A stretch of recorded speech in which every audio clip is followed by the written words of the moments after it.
नमस्कार, मेरा नाम है सुमित सिंह मेहता।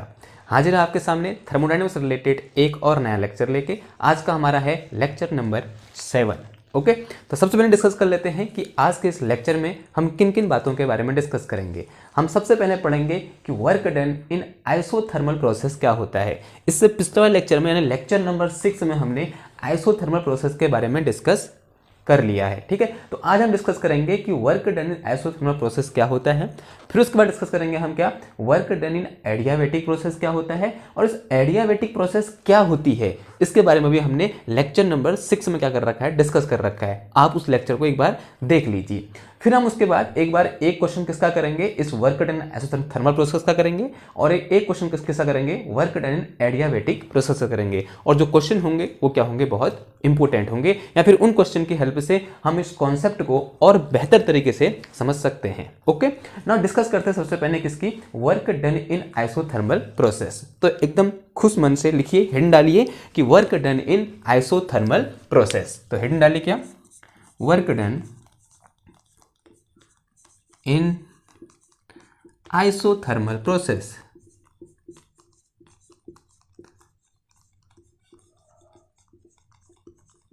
ओके, तो पिछले वाले लेक्चर में हमने डिस्कस किया था, लेक्चर नंबर 6 में हमने डिस्कस किया हुआ है कि आइसोथर्मल प्रोसेस क्या होती है। ऐसी प्रोसेस जिसमें टेम्परेचर क्या रहता है, कांस्टेंट रहता है, तो उस टाइप की प्रोसेस को हम क्या बोल देते हैं, आइसोथर्मल प्रोसेस बोल देते हैं।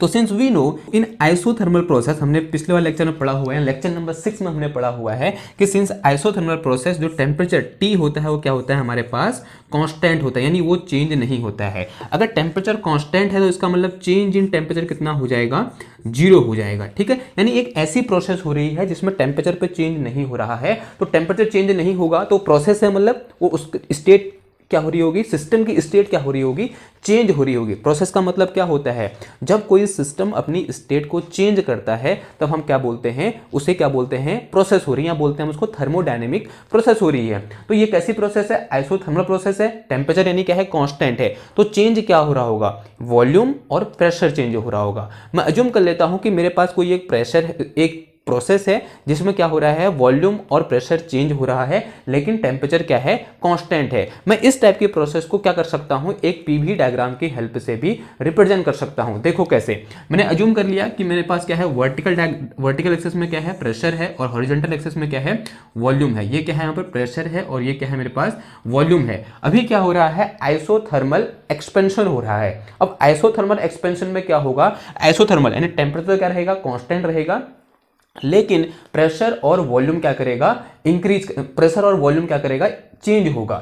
नाउ अब देखो हो क्या रहा है, एक्सपेंशन हो रहा है। अब एक्सपेंशन होने का मतलब क्या हुआ, वॉल्यूम क्या करेगा, इंक्रीज करेगा, और प्रेशर क्या क्या होगा, डिक्रीज होगा। तो मैंने अज्यूम कर लिया कि इनिशियली कोई स्टेट जो है किसी एक सिस्टम की वो क्या है, यहां पर है, यानी उसका प्रेशर कितना है, मैंने अज्यूम कर लिया P1 अज्यूम कर लिया, और इसका जो वॉल्यूम है वो कितना अज्यूम कर लिया, मैंने यहां पर V2 अज्यूम कर लिया। ठीक है, और इनिशियली उसका जो स्टेट है वो कहाँ है, पॉइंट ए पर है, और इस पॉइंट ए के कोऑर्डिनेट क्या है, मेरे पास यहाँ पर V1 P1 है। क्या है कोऑर्डिनेट इसके, V1, P1 है। ठीक है, अब इसके बाद क्या होगा, आइसोथर्मल एक्सपेंशन हो रहा है। हमने पढ़ा है पिछले वाले लेक्चर में आइसोथर्मल एक्सपेंशन के लिए ग्राफ कैसा आता है, कुछ इस तरह का ग्राफ आता है, और मैंने अज्यूम कर लिया कि ये क्या है, यहाँ पर जाकर जो हमारी प्रोसेस है वो क्या हो गई, रुक गई। और यहाँ पर जो वॉल्यूम मैंने अज्यूम कर लिया कितना है, V2, सॉरी ये कितना है, इधर पे V1 है। हाँ, यहाँ पर वॉल्यूम कितना अज्यूम कर लिया मैंने, V2 अज्यूम कर लिया, और यहाँ पर जो प्रेशर है यानी पॉइंट बी पर जो प्रेशर है कितना अज्यूम कर लिया मैंने, P2 अज्यूम कर लिया। और ये हो क्या रहा है, मेरे पास आइसोथर्मल एक्सपेंशन हो रहा है, यानी इस प्रोसेस के दौरान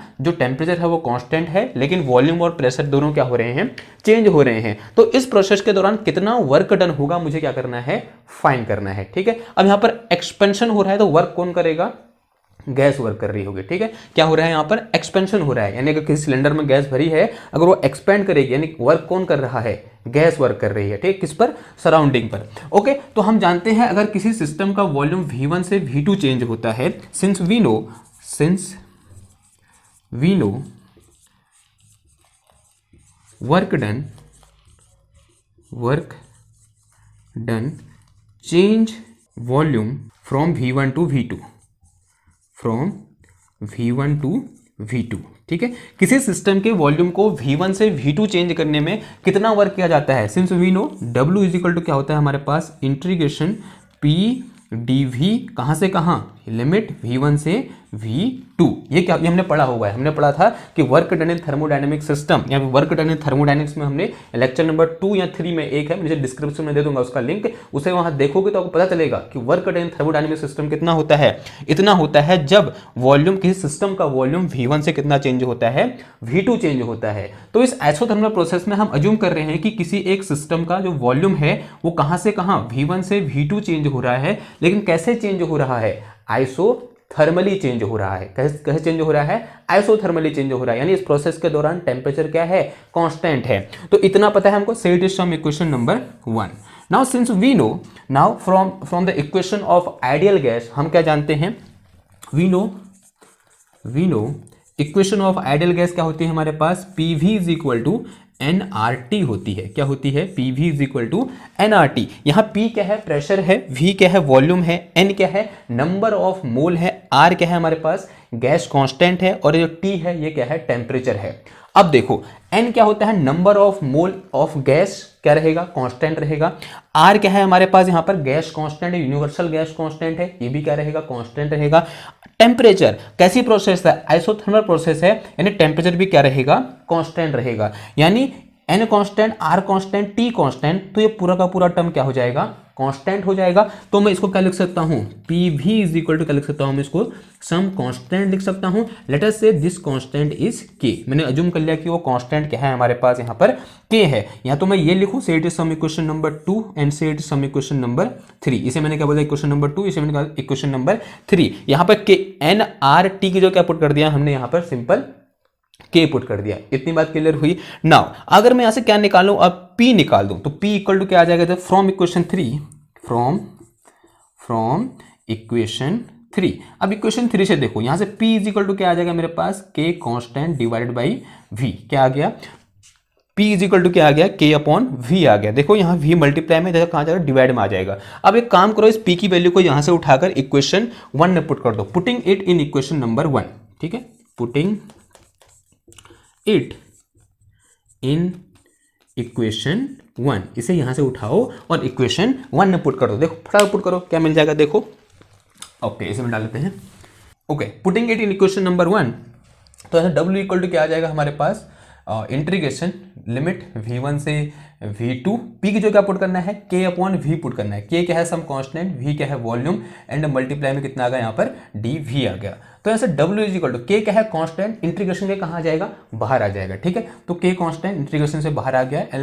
इंटीग्रेशन लिमिट V1 से V2 के क्या है, 1 अपॉन V इंटू dV आ गया। Since we know integration of 1 upon x d x is equal to क्या होता है, बताइए कितना होता है, log x होता है, log e बेस x होता है। तो ये कितना आ जाएगा, देखो यहाँ से work done W is equal to कितना आ गया मेरे पास, K इंटू इसका कितना हो जाएगा, अब यहाँ पर x की जो कितना है, V है, तो कितना हो जाएगा यहाँ पर ये log e base V, and limit कहाँ से कहाँ, V1 से V2। अब क्या करेंगे, पहले अपर लिमिट पुट करेंगे, फिर माइनस, फिर क्या करेंगे, लोअर लिमिट पुट करेंगे। तो पुट करिए फटाफट, कितना आ जाएगा, इसे नोट कर लो आप। ओके, तो पुट करो, क्या हो जाएगा, यहां से मेरे पास W work done in isothermal process is equal to K into कितना आ गया इधर से, log E base V2 minus log E base कितना आ गया मेरे पास, यहाँ पर V1 आ गया। ठीक है, इतना पुट कर दिया, इतना आ गया। देखो अब ये क्या है, log A minus log B का फॉर्मूला बन रहा है। तो log A minus log B किसके बराबर होता है, log A अपॉन B के बराबर होता है। सिंस वी नो, अगर मेरे पास क्या है, log A minus log B है, then this will be equal to log A upon B के बराबर होता है। किसके बराबर होता है, log A अपॉन B। तो कितना आ जाएगा, देखो यहाँ पर ये आ जाएगा हमारे पास क्या, K into W is equal to, लिखो W इज इक्वल टू कितना आ गया, K इंटू और अंदर कितना बच गया हमारे पास यहाँ पर, अब ब्रैकेट लगाने की जरूरत नहीं है, तो कितना आ जाएगा ये log E बेस कितना आ जाएगा, V2 अपॉन V1 आ जाएगा। ठीक है, इतनी बात क्लियर होगी। तो कितना आ गया, W is equal to K into log E base V1 upon V2 आ गया। अब ये क्या है, बेस में कितना है, लॉग के E है। अब इसको हम बेस 10 में लिखना पसंद करते हैं, यानी लॉग बेस 10 में लिखना क्या करते हैं, पसंद करते हैं। तो जब इस log E बेस को log 10 बेस में चेंज करेंगे, तब इसको एक नंबर से मल्टीप्लाई करते हैं, फिर कुछ कांस्टेंट से मल्टीप्लाई करते हैं। वो कितना होता है कांस्टेंट, 2.3026। ठीक है, तो इसे क्या कर दूंगा मैं, तो कितना आ जाएगा यहाँ पर, ये W is equal to 2.3026 and multiply में अगेन के। अब ये जो log e बेस है किसमें चेंज हो जाएगा, log 10 बेस में चेंज, बेस में कितना आ जाएगा 10 आ जाएगा, और यहाँ मल्टीप्लाई में कितना हो जाएगा मेरे पास v2 अपॉन v1 हो जाएगा। ठीक है, तो ये तो क्या निकल गया, work done in terms of volume निकल गया। ठीक है, इतनी बात क्लियर हुई। नाउ अब मैं इसको प्रेशर के टर्म में क्या कर सकता हूँ, लिख सकता हूँ। देखो कैसे लिखूंगा प्रेशर के टर्म में, यहाँ पर आप k की वैल्यू पुट कर सकते हो। k की वैल्यू कितनी थी, अभी हमने लिखी थी यहाँ पर, k इक्वल टू कितना है हमारे पास, since this k is equal to कितना है nRT के बराबर है, तो इसको जगह nRT पुट कर सकते हो आप। तो यहाँ से W is equal to work done equal to कितना आ गया 2.3026 मल्टीप्लाई में कितना आ गया nRT इंटू लॉग 10 बेस, और यहाँ कितना आ गया v2 अपॉन v1 आ गया। तो ये क्या निकल गया हमारे पास, work done in isothermal process in terms of volume. अब इसको प्रेशर के टर्म में कैसे लिखोगे, ओके अभी हमने क्या पढ़ा था, since we know for isothermal process जो हमारे पास PV इक्वल टू होता है, क्या होता है हमारे पास, कांस्टेंट होता है।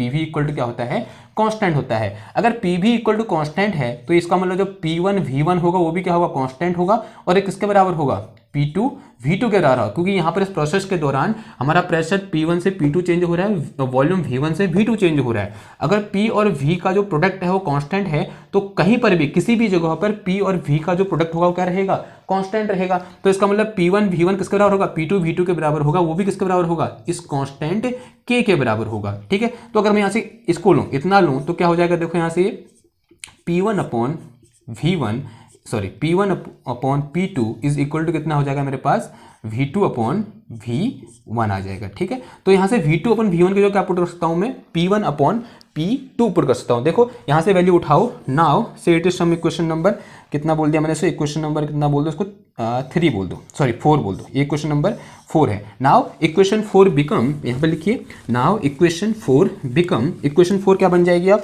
सिर्फ V1 अपॉन V2 जो कितना पुट कर देना है हमको, P1 अपॉन P2 पुट कर देना है। नाउ इक्वेशन 4 बिकम, इक्वेशन 4 क्या बन गई हमारे पास, work done W is equal to 2.3026 multiply में nRT into log base 10, and यहाँ कितना आ गया मेरे पास, P1 अपॉन P2 आ गया। ठीक है, तो प्रेशर दिया होगा तो तब भी हमारा वर्क डन निकल जाएगा, और वॉल्यूम दिया होगा तब भी हमारा वर्क डन निकल जाएगा। ये क्या है, टेम्परेचर है, ये क्या है हमारे पास, gas constant, universal gas constant, इसकी वैल्यू कितनी होती है, R इक्वल टू होता है हमारे पास कितना 8.314, एंड इसकी यूनिट कितनी होती है, आती है आपको यूनिट इसकी कितनी होती है, जूल मोल पर केल्विन होती है। ठीक है, और यहाँ पर टेम्परेचर किस में होगा, केल्विन में होगा, और जो ये क्या है n है, ये क्या है हमारे पास मोल है, तो ये वर्क डन किस में आ जाएगा हमारे पास,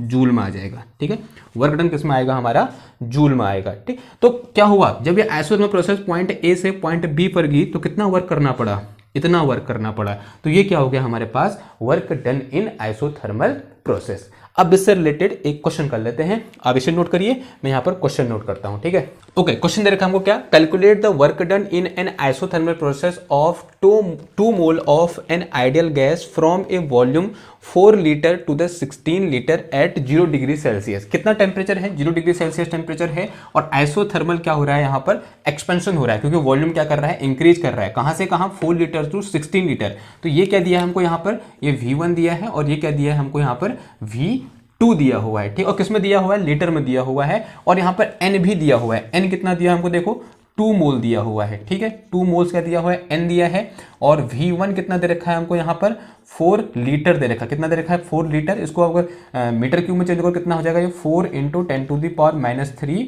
मीटर क्यूब हो जाएगा। सिमिलरली यहाँ पर जो V2 है वो कितना है हमारे पास, 16 लीटर दे रखा है, यानी जो फाइनल प्रेशर है वो कितना है, 16 लीटर है, तो कितना हो जाएगा ये 16 × 10⁻³ मीटर क्यूब हो जाएगा। और कैसी प्रोसेस है, आइसोथर्मल प्रोसेस है, टी क्या है, कांस्टेंट है, और कितना कांस्टेंट है टी, 0 डिग्री सेल्सियस, कितना है 0 डिग्री सेल्सियस, और टेम्परेचर किसमें लेना है, केल्विन में लेना है। ठीक है, 0 डिग्री में लिख देना वहां पर, क्या किसमें लिखना है, टेम्परेचर केल्विन में लेना है। 0 डिग्री इक्वल टू कितने केल्विन, कितना होता है 273 केल्विन, कितना हो जाएगा यहाँ पर 273 केल्विन हो जाएगा। ओके ना, अब हमको पता है वर्क डन निकालना, work done W is equal to क्या होता है हमारे पास, अभी हमने पढ़ा कितना 2.3026 nRT इंटू लॉग 10 बेस कितना होता है V2 डिवाइडेड बाई V1 1 होता है। ठीक है, फॉर्मूला सही लिख दिया, फॉर्मूला सही लिख दिया। तो अब फटाफट क्या करनी है हमको, जो हमको दे रखे हैं यहाँ पे वेरिएबल, वो पुट कर देने हैं। ओके, तो कितना आ जाएगा देखो, तो यहाँ से W equal to work done equal to कितना आ जाएगा मेरे पास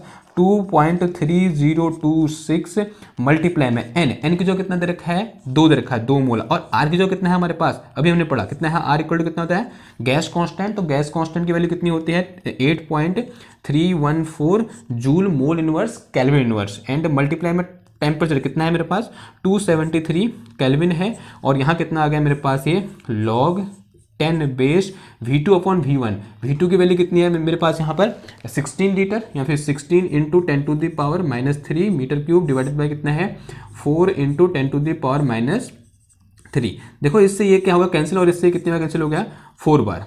दर्शकों को सोल्व। ओके, तो कितना आ गया देखो यहाँ से, इसको ऐसे रहने दो, कितना है 2.3026 एंड मल्टीप्लाई में कितना आ गया 2 इंटू 8.314 एंड मल्टीप्लाई में कितना आ गया था 273।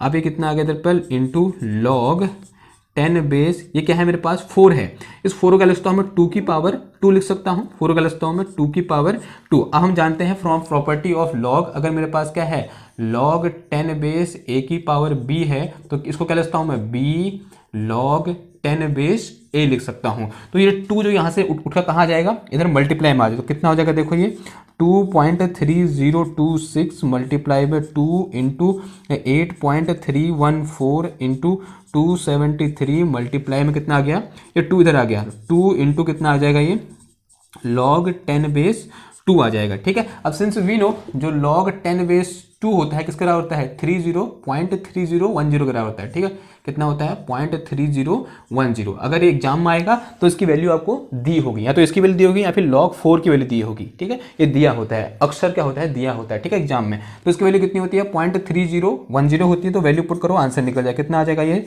3026 मल्टीप्लाई में कितना आ गया 2 इंटू 8.314 एंड मल्टीप्लाई में 273 मल्टीप्लाई में कितना आ गया 2 और इंटू कितना आ गया ये 0.3010। अब काम क्या है, इन सबको क्या कर देना मल्टीप्लाई कर देना है, इतना जूल क्या आ जाएगा आंसर आ जाएगा। ठीक है, तो मैंने मल्टीप्लाई करके रखा हुआ है, तो मैं यहाँ से नोट कर लेता हूँ। तो ये आंसर आ रहा है आपका कितना, ये आ रहा है 6292.4। कितना आ रहा है 6292.4, 6292.4 इतना क्या आ रहा है जूल आ रहा है। अगर इस पॉइंट को इधर ले आऊँ तो कितना हो जाएगा ये 6.2924 इंटू 10 टू दी पावर कितना हो जाएगा ये 3 हो जाएगा, इतना क्या आ जाएगा जूल आ जाएगा। ये क्या निकल गया मेरे पास वर्क डन, यानी क्या निकल गया ये W निकल गया, यानी क्या निकल गया work done in isothermal process. इस आइसोथर्मल प्रोसेस के दौरान कितना वर्क करना पड़ेगा, इतना वर्क करना पड़ेगा। नाउ अब यहाँ पर एक क्वेश्चन और आ जाता है कि इतना वर्क करने के बाद कितनी हीट स्पेंट होगी, क्या होगी, इतना वर्क करने के बाद कितनी हीट क्या होगी स्पेंट होगी। Since we know heat spent, ठीक है, क्या हीट स्पेंट ही बोल सकते हैं और हीट प्रोड्यूस भी बोल सकते हैं, डिपेंड करेगा कि वर्क सिस्टम कर रहा है या सिस्टम पर वर्क हो रहा है। ठीक है, तो अगर यहाँ से क्या निकालूं मैं हीट स्पेंट निकालूं, and this heat spent Q is equal to किसका होता है हमारे पास W अपॉन J के बराबर होता है। अब यहाँ पर जो J है ये क्या होता है हमारे पास, इसे हम बोलते हैं क्या जूल कांस्टेंट, और इसकी जो वैल्यू होती है किसके बराबर होती है, ये होती है 4.2। इस J की वैल्यू कितनी होती है 4.2 होती है। Okay, and we also know कि 1 calorie is equal to 4.2 joule. ठीक है, तो अगर इस वर्क को जो जूल में है उसको कैलोरी में चेंज कर देंगे तो क्या निकल के आ जाएगा हमारे पास यहाँ पर सिंपल सा हीट प्रोड्यूस निकल के आ जाएगा, अभी हीट स्पेंड निकल के आ जाएगा। तो ऐसे heat spend Q is equal to कितना आ गया हमारे पास वर्क कितना है 6.29, इसको सीधे इसको थोड़ा सा क्या कर देंगे हम, अगर इसको 2924 है तो इसको राउंड ऑफ करके कितना लिख सकता हूँ मैं 3 लिख सकता हूँ। तो 6.3 इंटू कितना आ गया मल्टीप्लाई में 3 डिवाइड में कितना आ जाएगा यहाँ पर हमारे पास, ये आ जाएगा कितना 4.2 आ जाएगा, कितना आ जाएगा 4.2, इतना क्या आ गया कैलोरी आ गया। इतनी कैलोरी हीट क्या हो जाएगी यहाँ पर स्पेंड हो जाएगी। ठीक है, जब क्या होगी ये गैस एक्सपेंड होगी। ठीक, कैसा एक्सपेंशन हो रहा है आइसोथर्मल एक्सपेंशन हो रहा है। क्यों बोल रहा हूँ मैं, क्योंकि यहाँ पर वॉल्यूम क्या कर जा रहा है इंक्रीज कर जा रहा है। तो हीट को हम ऐसे निकालते हैं, तो हीट इक्वल टू अगर वर्क डन किससे डिवाइड कर दें हम इस जूल कांस्टेंट से डिवाइड कर दें तो किसमें हीट निकल के आ जाए किसमें कैलोरी में। ठीक है, इतनी बात क्लियर हुई। तो ये तो क्या होगा हमारे पास एसोथर्मल वर्क डन एसोथर्मल प्रोसेस हो गया। नाउ अगला जो हमारे पास वर्क डन है वो किसमें है, एडियाबेटिक प्रोसेस में। तो हिंट डालिए work done in adiabatic process. Now अब बात करते हैं किसकी, work done in adiabatic process. जैसे कि पिछला लेक्चर में लेक्चर नंबर 6 में हमने डिस्कस किया था कि एडियाबेटिक प्रोसेस क्या होती है, ऐसी प्रोसेस जिस प्रोसेस के दौरान सिस्टम और सराउंडिंग के बीच हीट का एक्सचेंज नहीं होता है, उस टाइप की प्रोसेस को हम क्या बोल देते हैं, एडियाबेटिक प्रोसेस बोल देते हैं। अब हीट का एक्सचेंज नहीं हो रहा है तो इस टाइप के प्रोसेस के दौरान इन एडियाबेटिक प्रोसेस जो हमारी हीट होगी वो क्या होगी, कांस्टेंट होगी। इन एडियाबेटिक प्रोसेस जो हमारी हीट होती है, हीट यानी Q, जो Q होगा वो क्या रहेगा हमारा, Q इक्वल टू क्या होगा, कांस्टेंट होगा। अगर Q कांस्टेंट है तो चेंज इन Q यानी चेंज इन हीट कितना हो जाएगा हमारे पास, 0 हो जाएगा। तो ये क्या था, इसकी कंडीशन थी कि एडियाबेटिक प्रोसेस के दौरान कोई भी हीट एक्सचेंज नहीं होती है।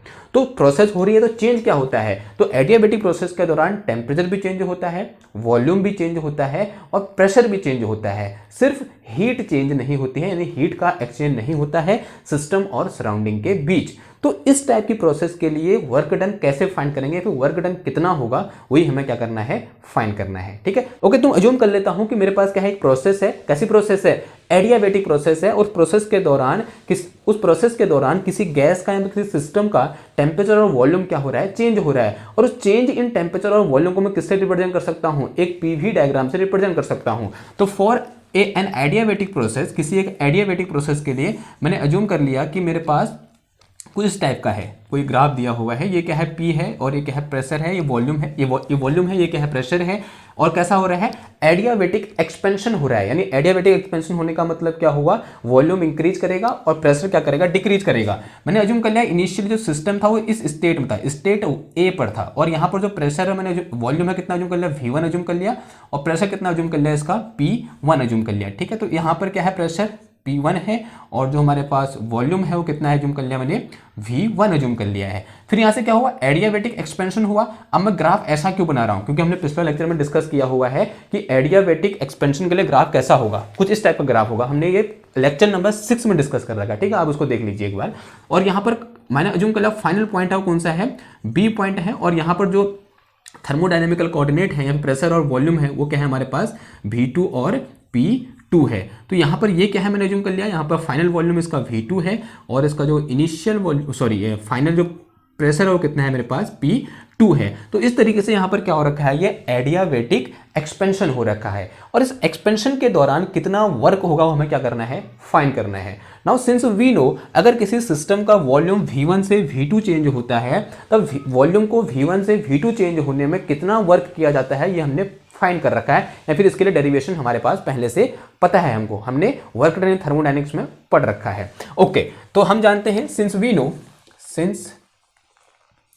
We know work done in changing volume from V1 to V2 given by क्या होता है हमारे पास, गिवन बाय क्या होता है, W is equal to integration V1 से V2 PdV होता है। ये पढ़ा हुआ है हमने। ठीक है, W इज इक्वल टू क्या होता है, इंटीग्रेशन V1 से V2 PdV। Say it is some equation number 1। अब एक ऐसी प्रोसेस है, एडियाबेटिक प्रोसेस है। Now since we know for adiabatic process जो हमारे पास इक्वेशन ऑफ गैस होती है, क्या, फॉर एडियाबेटिक प्रोसेस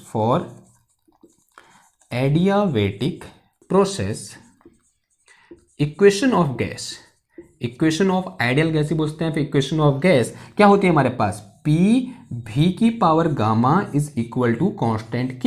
ये K क्या है हमारे पास, यहाँ पर कुछ कांस्टेंट है, ये पढ़ा हुआ है हमने कल। ठीक है, PV की power gamma is equal to some constant K। So it is some equation number 2।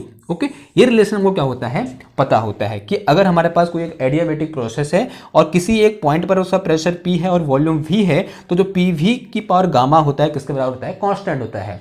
और जो गामा होता है ये क्या होता है हमारे पास, this gamma is equal to Cp upon Cv के बराबर होता है, सॉरी Cp अपॉन Cv के बराबर होता है। Cp क्या है हमारे पास यहाँ पर, specific heat at constant pressure, और Cv क्या है, specific heat at constant volume. और जो गामा की वैल्यू निकल के आती है वो क्या निकल के आती है, ग्रेटर देन 1 निकल के आती है। क्यों निकल के आती है ग्रेटर देन 1, क्योंकि जो Cp होता है वो Cv से क्या होता है, बड़ा होता है, इसलिए जो गामा होगा वो क्या होगा, हमेशा 1 से बड़ा होगा। यानी गामा भी क्या है, कोई एक कांस्टेंट है, सिंपल सी बात हुई, क्योंकि ये क्या होता है, नंबर होता है।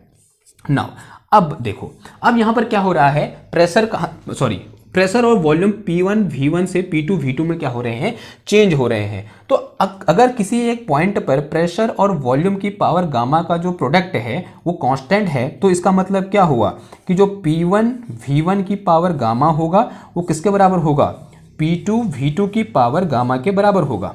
ठीक है, ऐसा हम लिख सकते हैं कि जो P1 V1 की पावर गामा होगा किसके बराबर होगा, P2 V2 की पावर गामा के बराबर होगा, और ये टोटल किसके बराबर होगा, सम कांस्टेंट K के बराबर होगा। नाउ इन इक्वेशन 2 में देखो, यहां से मैं P फाइंड कर सकता हूं, तो फ्रॉम इक्वेशन 2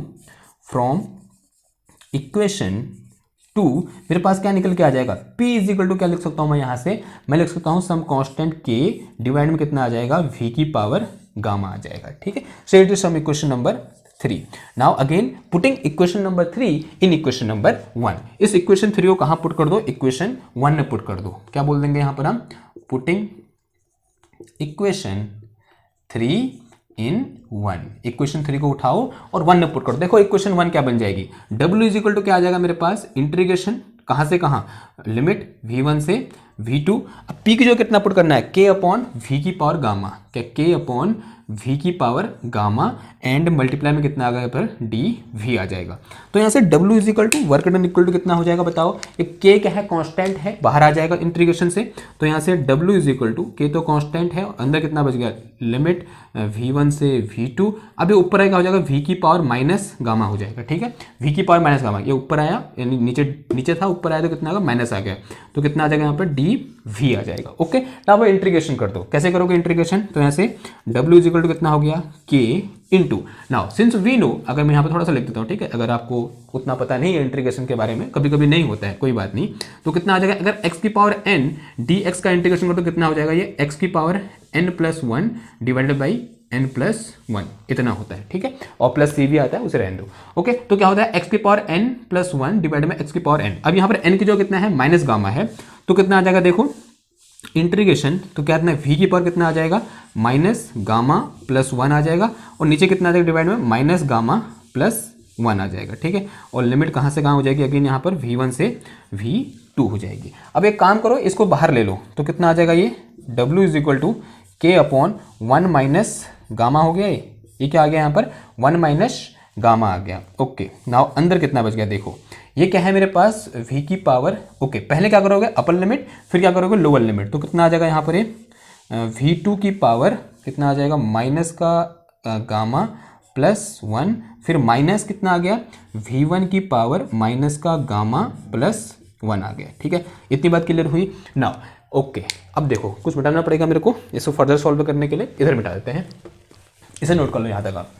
ओके, कितना आ जाएगा, देखो work done, W is equal to some constant K divide में कितना आ गया मेरे पास यहाँ पर, 1 माइनस गामा, कितना हो गया, 1 माइनस गामा, और मल्टीप्लाई में कितना आ जाएगा, कहाँ है, ये है। ओके, कितना आ गया, देखो अब एक काम कर रहा हूँ यहाँ पे, थोड़ा सा मॉडिफिकेशन कर रहा हूँ। मॉडिफिकेशन क्या कर रहा हूँ मैं, एक काम कर रहा हूँ, यहाँ से माइनस कॉमन ले लो, जो पावर है वहाँ से माइनस कॉमन ले लो, तो कितना आ जाएगा, तो V2 की पावर माइनस कितना आ गया, गामा माइनस 1 हो गया। ठीक है, ऐसा लिख सकता हूँ मैं इसको, अगेन माइनस V1 की पावर माइनस गामा माइनस 1, ऐसा इसको लिखा जा सकता है। आंसर है हाँ, लिखा जा सकता है। ठीक है, इसको माइनस कौन ले जाओ, क्या हो जाएगा, माइनस गामा प्लस 1, फिर अगेन माइनस गामा प्लस 1 हो जाएगा। ठीक है, ओके, तो W इज इक्वल टू कितना हो गया, तो ऐसा करके कुछ फायदा होने वाला है, हाँ तभी किया है, तो K upon 1 minus gamma and into, अब ये माइनस है नीचे जाएगा, प्लस हो जाएगा, तो कितना आ जाएगा, 1 अपॉन V2 की पावर क्या आ गया है, gamma minus 1 and minus 1 upon V1 की पावर अगेन यहाँ पर गामा माइनस 1 हो गया। ठीक है, इसको ब्रैकेट में रख सकते हैं ऐसे करके। ओके, तो ये क्या निकल गया, नीचे कितना आ गया, V2 और V1 आ गया। देखो थोड़ा सा इसको और मॉडिफाई कर सकते हैं। मॉडिफाई कैसे कर सकते हैं, यहाँ पर जो K की वैल्यू है, ना के की वैल्यू क्या है, V1 P1 V1 की पावर गामा और P2 V2 की पावर गामा। यहाँ पर क्या रखो, P2 V2 की पावर गामा रखो और यहाँ पर क्या रखो, P1 V1 की पावर गामा रखो। देखो फायदा होगा, यानी ये जो इक्वेशन है या फिर जो वर्क डन है वो क्या हो जाएगा, थोड़ा सा और सिंप्लीफाई हो जाएगा। ओके, कैसे देखो, तो ऐसे W इज इक्वल टू कितना आ गया मेरे पास 1 अपॉन, ओके क्या आ गया 1 माइनस गामा। अब के एक बार इसके ऊपर, तो क्या आ गया के अपॉन ये V2 की power gamma minus 1 and minus 1 upon ये V1 की पावर गामा माइनस 1 के है। ठीक है ना, अब क्या करेंगे, के की वैल्यू पुट करो। ठीक है, कहाँ से, इस इक्वेशन से, यहाँ से के की वैल्यू एक बार इसे पुट करो और एक बार इसे पुट करो, हमारी मर्जी है, हम कुछ भी पुट कर सकते हैं क्योंकि दोनों क्या है, दोनों की वैल्यू क्या है, सेम है ना। तो यहाँ से W इक्वल टू क्या आ जाएगा, देखो आप इधर से, तो W इज इक्वल टू ये 1 अपॉन क्या है यहाँ पर 1 माइनस गामा है एंड मल्टीप्लाई में। अब यहाँ पर के की वैल्यू क्या पुट करूँ, इसको पुट कर दो, कौन से वाले को, P2 V2 वाला, क्योंकि कुछ फायदा होगा ना, क्योंकि नीचे V2 है, क्योंकि V2 से V2 कैंसिल हो सकता है यहाँ पर। तो कितना आ जाएगा, देखो यहाँ पर P2 V2 की पावर गामा और डिवाइड में कितना है, देखो इसे मैं क्या लिख सकता हूँ, V2 की पावर गामा इंटू V1 की पावर -1 लिख सकता हूँ। तो क्या हो जाएगा, देखो यहाँ पर V2 की पावर गामा इंटू V2 की पावर -1 लिख सकता हूँ। देखो सही लिखा ना, क्योंकि इसको सॉल्व करोगे अगेन क्या हो जाएगा, ये V2 की पावर गामा -1 हो जाएगा। ओके, फिर यहाँ पर नेगेटिव साइन। अब यहाँ पर के की जगह अगेन क्या पुट कर दो, P1 V1 की पावर गामा पुट कर दो। तो कितना आ जाएगा यहाँ पर P1 V1 की पावर गामा आ जाएगा और डिवाइड में कितना आ गया यहाँ पर, इसे भी फिर वैसे ही कर दो, V1 की पावर गामा एंड मल्टीप्लाई में कितना आ जाएगा, V1 की पावर -1 आ जाएगा। देखो ये V2 की पावर गामा से ये कैंसिल और ये V1 की पावर गामा से V1 की पावर गामा क्या हो जाएगा, कैंसिल हो जाएगा। तो यहाँ से W इज इक्वल टू कितना आ गया मेरे पास 1 upon 1 minus gamma and multiply में। अब देखो ये V1 की पावर -1 है, ऊपर चले जाएगा तो कितना आ जाएगा, ये P2 V2 की पावर P2 V2 एंड ये कितना आ गया -P1 V1 आ गया। ये क्या निकल गया, work done in terms of P1 V1 और P2 V2, यानी प्रेशर और वॉल्यूम के टर्म में निकल गया। मैं इसको टेम्परेचर के टर्म में भी क्या कर सकता हूँ, लिख सकता हूँ। ओके, इसे भी आपको याद करना है, ये किसके टर्म में है, प्रेशर और वॉल्यूम के टर्म में है। अगर मुझे सिर्फ टेम्परेचर दिया हो, यहाँ पे चेंज इन टेम्परेचर दिया हो, तब कैसे मैं निकालूंगा वर्क डन। देखो सिंस वी नो, हमारे पास क्या होता है, सिंस वी नो जो PV इक्वल टू होता है फॉर आइडियल गैस किसका होता है, nRT के बराबर होता है। अगर PV is equal to nRT है, अगर n में क्या बोलूँ 1 मोल गैस है, तो यहाँ पर n हटा दूंगा मैं, सिर्फ किसके लिए है, ये 1 मोल गैस के लिए बात कर रहे हैं। ओके, अगर सिर्फ गैस का कितना मोल दिया है, 1 मोल दिया है, तो PV इक्वल टू क्या आ जाएगा मेरे पास, यहाँ पर RT आ जाएगा। तो यहाँ से अगर मैं P1 V1 निकाल दो कितना आ जाएगा, R तो क्या है कॉन्स्टेंट है, तो कितना PRT1 आ जाएगा ये, और यहाँ से P2 V2 इक्वल टू कितना आ जाएगा मेरे पास RT2 आ जाएगा। ओके, इतनी बात क्लियर हुई ना। अब इन दो वैल्यू को उठाकर यहाँ से कहाँ पुट कर दो, इधर पुट कर दो। तो यहाँ से मेरे पास W इज इक्वल टू कितना आ गया 1 अपॉन 1 माइनस गामा और मल्टीप्लाई में कितना आ गया मेरे पास इधर पर, ये कितना हो गया RT2 माइनस RT1 हो गया, और R दोनों ओर से क्या है कॉमन है, तो यहाँ से W इज इक्वल टू कितना आ गया R अपॉन ये 1 माइनस गामा एंड यहाँ कितना आया T2 माइनस T1 आया। ठीक, अब ये गामा जो होता है 1 से क्या होता है, बड़ा होता है, अभी हमने डिस्कस किया था। तो एक काम करो, इसको मैं इसको ऐसा लिख सकता हूँ, ये R अपॉन गामा -1। अब देखो, अब यहाँ माइनस कॉमन आया, तभी तो गामा -1 लिखा, उस माइनस को उसके अंदर ले जाओ तो कितना हो जाएगा इधर पर, T1 माइनस T2 हो जाएगा। ठीक है, तो इसको मैं, ये क्या हो गया मेरे पास, work done in adiabatic process in terms of temperature, और ये क्या हो गया in terms of pressure and volume हो गया। जहां गामा क्या है, वो क्या है हमारे पास CP अपॉन CV है, जो कि क्या होगा 1 से क्या होगा, बड़ा होगा, और ये क्या निकलेगा वर्क डन इन जूल निकल के आ गया। ओके, इतनी बात क्लियर हुई। नाउ अब इससे रिलेटेड एक क्वेश्चन देख लेते हैं, आप इसे नोट करिए। मैं यहाँ पर क्या लिखता हूँ, क्वेश्चन लिखता हूँ, फिर हम उस क्वेश्चन को सॉल्व करेंगे। ओके, क्वेश्चन दिया है हमारे यहाँ पर, क्वेश्चन है हमारे पास क्या, a cylinder containing 1 mole of gas was compressed adiabatically until its temperature rise from 27 degree centigrade to 97 degree centigrade. Calculate W यानी work done and heat produced and given हमको क्या, जो हमारे पास गामा है किसके बराबर है 1.5 के बराबर है। क्या निकालना है हमको, वर्क डन निकालना है, दूसरा क्या निकालना है, हीट प्रोड्यूस निकालना है। हीट प्रोड्यूस कैसे निकालेंगे, अभी हमने डिस्कस किया था, क्योंकि हम जानते हैं heat produce Q is equal to क्या होता है हमारे पास W/J होता है, जहां J क्या है हमारे पास 4.2 यानी क्या जूल कांस्टेंट है। ओके ना, अब क्या कर देंगे, देखो क्या दिया हमको, एक हमारे पास सिलेंडर है जिसको हम क्या कर रहे हैं एडियाबेटिकली कंप्रेस कर रहे हैं, यानी बहुत तेज कंप्रेस कर रहे हैं, उसका टेम्परेचर राइज कर रहा है, कहां से कहां 27 degree centigrade to 97 degree centigrade. तो यहां पर हमें क्या दे रखा है, जो T1 है वो कितना दे रखा है मेरे को 27 डिग्री सेंटीग्रेड दे रखा है, और जो T2 दे रखा है कितना दे रखा है हमको मेरे पास यहाँ पर 97 डिग्री सेल्सियस दे रखा है। ओके, और गामा कितना दे रखा है मेरे को यहाँ पर 1.5 इतना दे रखा है। Okay, now since we know work done W is equal to क्या होता है हमारे पास, अभी हमने डिस्कस किया था work done W is equal to R upon क्या gamma minus 1 into T1 minus T2 होता है। ठीक है, तो इस तरीके से हमने क्या डिस्कस किया था कि R is equal to gamma minus 1 T1 minus T2। अब यहाँ R क्या है मेरे पास, गैस कांस्टेंट, यूनिवर्सल कांस्टेंट, इसकी वैल्यू कितनी होती है 8.314 जूल पर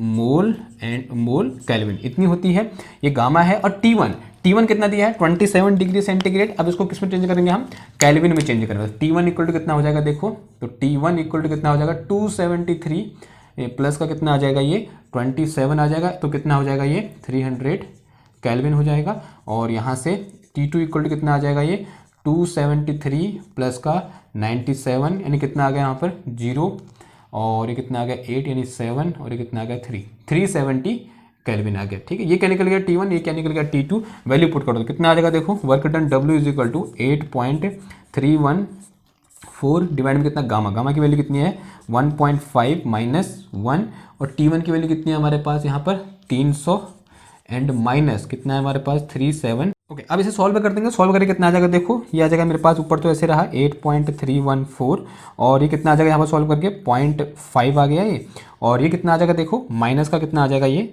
70 आ जाएगा। ओके, ये पॉइंट यहाँ से ये पॉइंट ये यहाँ एक जीरो बढ़ जाएगा, इससे कैंसिल होगा 5 से कितनी बार, ये आएगा मेरे पास 5 5, फिर सॉरी हाँ 5 5 2 5 को 20 यानी कितना आ गया माइनस का 140 आ गया ये, और कितना आ जाएगा ये 8.314 एंड मल्टीप्लाई में कितना आ गया ये माइनस का 140 आ गया, और इसको अब मल्टीप्लाई कर दो कितना आ जाएगा, मल्टीप्लाई करके ये मल्टीप्लाई करके आता है कितना अबाउट 1163.9 जूल। ठीक है, तो ये क्या आ रहा है मेरे पास यहाँ पर वर्क डन, और वर्क डन कैसा आ रहा है नेगेटिव आ रहा है, ये minus sign negative work done. Negative क्यों आ रहा है वर्क डन, क्योंकि क्या हो रहा है कंप्रेस हो रहा है, यानी हम क्या कर रहे हैं सिस्टम पर वर्क कर रहे हैं, और जब सिस्टम वर्क करेगा सराउंडिंग पर तब क्या होगा पॉजिटिव होगा, और जब सिस्टम पर वर्क होगा यानी वर्क डन ऑन सिस्टम होगा तब ये कैसा आएगा नेगेटिव आएगा, ऑटोमेटिक नेगेटिव आ जाएगा, वो ऐसे करने की जरूरत नहीं है। ओके ना, ये क्या निकल गया वर्क, इसको थोड़ा मॉडिफाई कर सकते हैं हम, देखो इस पॉइंट को खिसका दो, तो ऐसे W इक्वल टू कितना आ गया मेरे पास है माइनस का 11.639 एंड मल्टीप्लाई में कितना हो जाएगा ये 10 टू दी पावर कितना आ जाएगा 2 आ जाएगा, इतना क्या निकल गया जूल निकल गया। अब क्या निकाल देंगे यहाँ से हीट प्रोड्यूस निकाल देंगे, तो यहाँ से heat produced Q is equal to क्या होता है हमारे पास work done divided by joule constant, तो कितना आ जाएगा कितना है work done 11.639 into 10 to the power 2 and divide में जूल कांस्टेंट की वैल्यू 4.2, और इतना क्या आ जाएगा ये कैलोरी आ जाएगा। आप इसको सॉल्व कर लेना। ठीक है, तो ऐसे इस तरीके से क्या निकालते हैं हम हीट प्रोड्यूस निकालते हैं कि जो वर्क डन है उसको किससे डिवाइड कर दो जूल कांस्टेंट से डिवाइड कर दो, क्या निकल जाएगा हमारे पास यहाँ पर हीट प्रोड्यूस निकल जाएगा। ठीक है, और हीट स्पेंड होगी तो हीट स्पेंड निकल जाएगा। पिछले वाले में हमने क्या निकालता हीट स्पेंड निकालता, क्योंकि वहां पर क्या हो रहा था एक्सपेंशन हो रहा था, यहाँ पर क्या हो रहा है कंप्रेशन हो रहा है। ठीक है, तो ये क्या हो गया हमारे पास adiabatic work done in adiabatic process and work done in isothermal process. I hope आपको समझ में आया होगा। तो मिलते हैं आपसे नेक्स्ट क्लास में कुछ और नए टॉपिक के साथ। अगले वाले क्लास में पढ़ेंगे कि work done in isochoric process क्या होता है और वर्क डन इन आइसोबैरिक प्रोसेस क्या होता है। ठीक है, तो मिलते हैं आपसे नेक्स्ट क्लास में, और तब तक के लिए आप इसे पढ़िए और चैनल को लाइक करिए, शेयर करिए और अपने दोस्तों के साथ शेयर करिए और बांटिए। थैंक यू, धन्यवाद।